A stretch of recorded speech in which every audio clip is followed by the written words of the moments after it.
गलतियों को मिटाने का सहज उपाय, क्योंकि ये तीनों गुण ही पूरा सृष्टि चक्र है। पूरा सृष्टि चक्र ये तीनों गुण से ही है।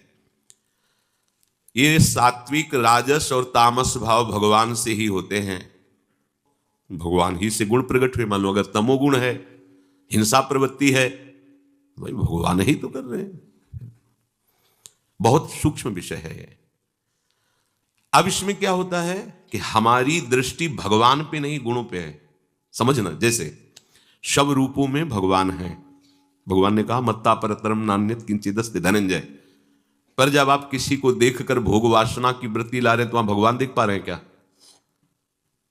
आपका भाव उस समय भोग भाव है और आपके सामने भोग वस्तु है या भोग व्यक्ति शरीर है, तो उसका परिणाम आपको दुख, अशांति, बंधन, नरक ये मिलेगा।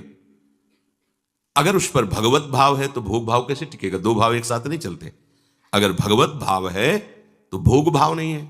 जहां काम तहां राम नहीं, जहां राम नहीं काम। भगवान ने कहा सब रूपों में हम हैं, तो आपका दोष भाव नहीं होगा, भोग भाव नहीं होगा, निंदनीय भाव नहीं होगा, क्योंकि आप बाहरी क्रिया को और बाहरी क्रिया करने वाले करण को देख नहीं रहे, आप उसके कारण तत्व पर दृष्टि रखे हैं। जो विवेकी है, उपासक है, वो करण और क्रिया जिनके द्वारा होती है उसे करण कहते हैं, और उस करण में जो सामर्थ्य आती है उसे कारण कहते हैं। सबका परम कारण श्री भगवान है। आपकी दृष्टि जहां ये जाएगी कि सबका परम कारण श्री, तो आपका मन लौट आएगा, वहां गुण दोष में फंसेगा नहीं।